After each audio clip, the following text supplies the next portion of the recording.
Здравейте всички, аз съм Иван Тенев и днес съм решил да ви покажа продължението на предния клип, който направих, в който се научихте как да изчислявате своите калории и макронутриенти и всъщност какво означават те. В този клип ще ви покажа как да ги използвате, как да ги приложите и да съставите свой собствен хранителен режим, да го спазвате и да постигнете резултатите си.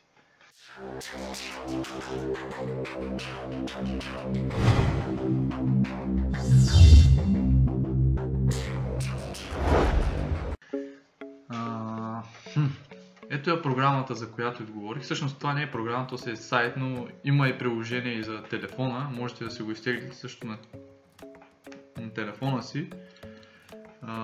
Също така, самото приложение, ако го изтеглите на телефона си има опция да сканирате баркод на продуктите.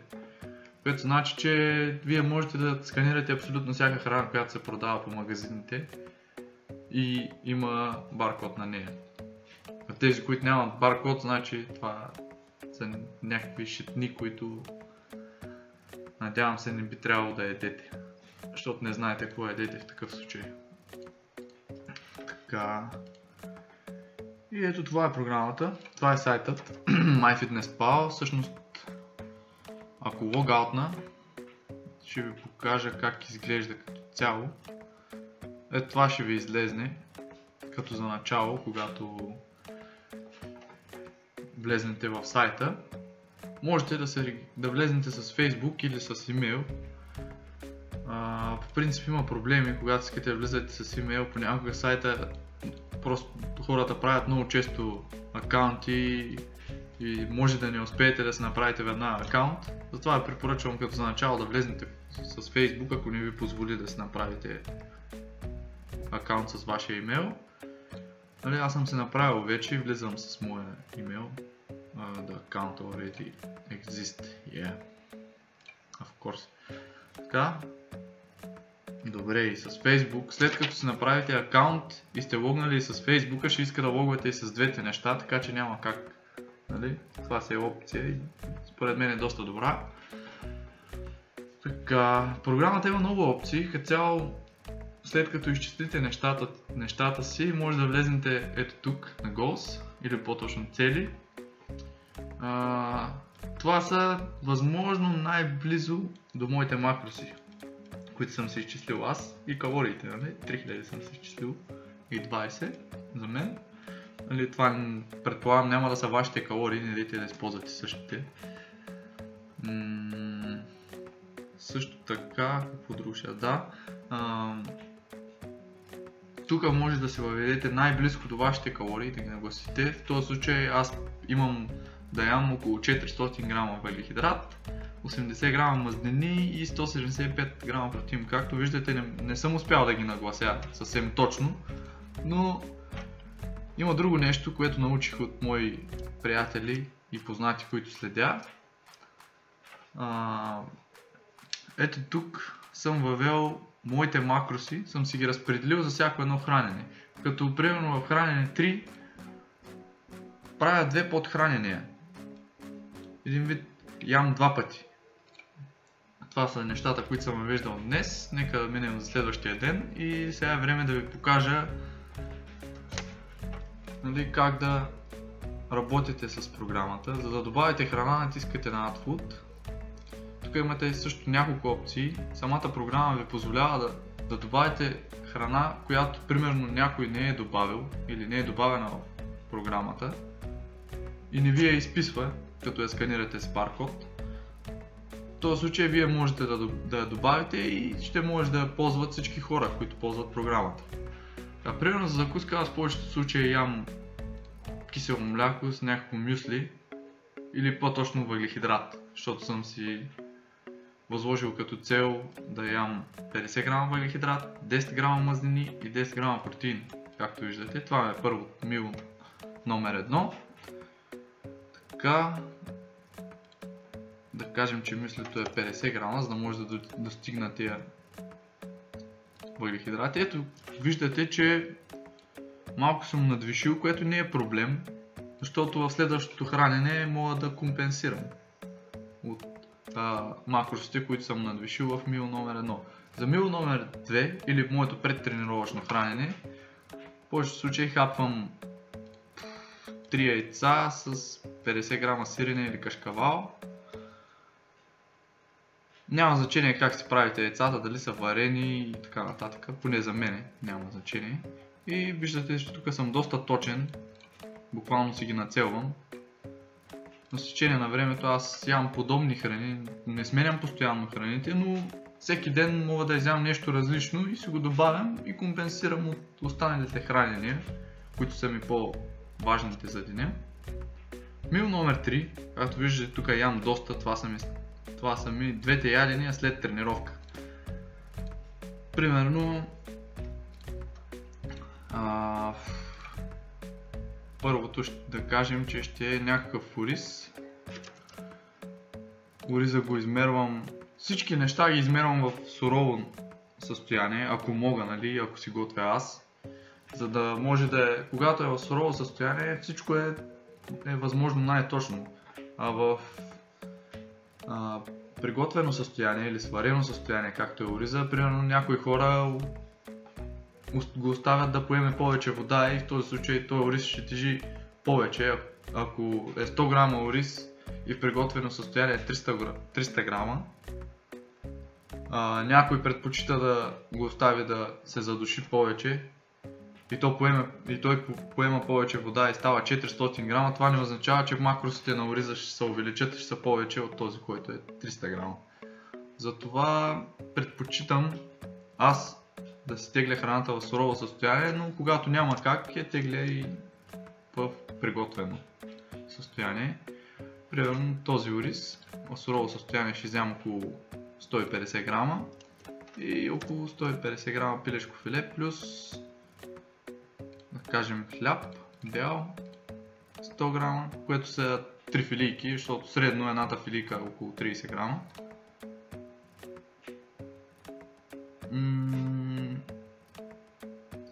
И да кажем нещо сладичко. Ето протеин бар 100% пауър, който на мястото, където живея, мога да си го купувам много лесно и ми е много наблизко, така че в принцип почти всеки ден ям сладко. Дори в момента не пропускам, защото съм в фаза на lean bulk, по-точно покачвам килограми и затова мога да си позволя да ям сладко, особено в това хранене, където имам 200 грама въглехидрат да се пълня, което е доста. И както виждате, малко съм надвишил от протеина и от въглехидрата и от мазнините. Така е, от протеина и от мазнините, но в този случай въглехидрата ми е по-малко, така че ще спра до тук и ще продължа следващото хранене. Мил номер 4. Ям за вечеря или преди да легна. В принцип ям около 200 грама банани с около 400 грама извара. Това е почти всяка вечер. Това го правих преди. Сега ям по-малко, защото ако го добавя, самата извара, която ям е с много високо съдържание на протеин и ще се надвиша целта протеина с 25 грама. В този случай ще я намаля на 200 грама примерно, за да може да сваля макросите. И ето, тук вече са доста по-приемливи. Също. Вечер, когато сте приключили с всичко, може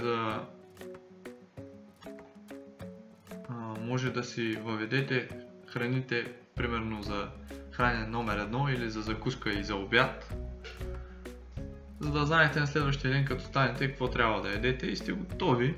После ще продължите останалата част от хранение и няма да губите времето си или да се чудите какво да ядете през това време.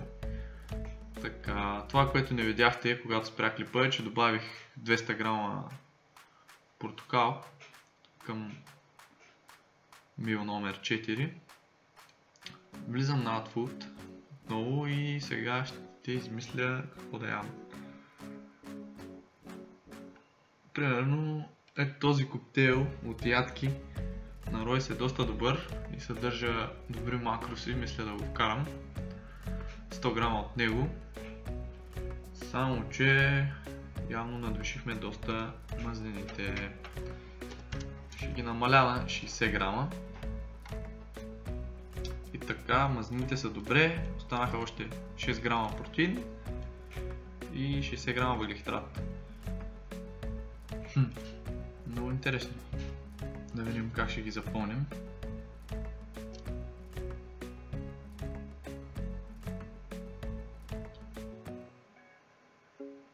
В този случай трябва да импровизирам с нещо, което съдържа почти никакви мазнини.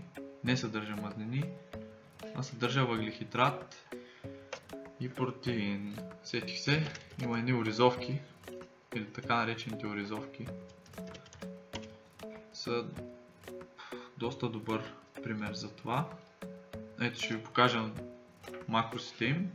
Съдържат 1 грам мазнини, 83 грама въглехидрат, 3 грама фибри и 8 грама протеин на 100 грама. Кажем от тях ще добавя 50 грама и мисля, че трябва да се получат макросите за деня ми. Сега ще видим. Така, ето виждате, калориите са почти точно. Остават ми 14 грама въглехидрат и 2 грама протеин, което значи, че ще добавя още 20 грама от тези оризовки и вече съм готов. Даже нацелих макросите точно. По принцип препоръчвам ви да гледате макросите си, които сте изчислили, защото те отговарят на вашите калории. Това, че съм надвишил в програмата калориите, за мен няма значение. И примерно това ще са храненията ми за утре. Както виждате, не е толкова сложно, просто влизате в интернет, влизате в сайта MyFitnessPal, има и други сайтове, но аз предпочитам този, защото свикнах с него и първо научих за него. Всичко е доста точно, но има и храни, които примерно хората са въвели само калориите на храните, а не цялото съдържание, няма макроси, така че ако добавяте някаква храна, която не знаете, просто както ви показах преди малко, примерно хляб, ще напиша сега, влизам в някакъв и давате на Nutrition Info или да видите макросите, които са въвели хората. След като видите, че има някакви макроси, вие знаете кой макрос колко калории съдържа и много бързо може да направите така, че да изчислите дали тези калории, които са написали, са верни за макросите на тази храна. Просто ви препоръчвам, нали, в началото да ги проверявате, след като си запишете определен брой храни, ето вижте както е при мен. После става супер лесно, знаете, че тези храни вече сте ги проверили и няма за какво да се притеснявате за тях. Цяло това е клипа. Втората част също така ви препоръчвам, за да ви е по-удобно, примерно да си запазите тези храни, които сте въвели, примерно както аз съм въвел те днеска, можете да ги тримнете с изрязващия инструмент. При мен е изрязващ и не се получават както искаме, за съжаление, както и в този клип. Не ми се получи всичко както исках, но успях да нацеля макросите поне и съм супер точен. Не е казано, че всеки ден трябва да сте напълно точни със своите макроси. Може в някой ден да изядете повече въглехидрати, а да компенсирате въглехидратите, като намалите малко мазнините или протеина. Или ако надвишите просто с някой от макросите, независимо кой, може да компенсирате с калории от останалите макроси, които не сте надвишили. Това също е нещо, което трябва да знаете. Какво бях тръгнал да ви показвам? За Trim Tool. На английски това нещо се нарича Trim Tool. При мен няма да излезне, защото Windows ми е на български и затова при мен е изрязващ инструмент. С него, ако пожелаете, можете да изрежете ето така. Може да изрежете тези хранения, които сте въвели в първия си ден да си ги запаметите и на другия ден да промените малко храните, ако някои не ви се ядат. Просто с храни, които имат подобни макроси.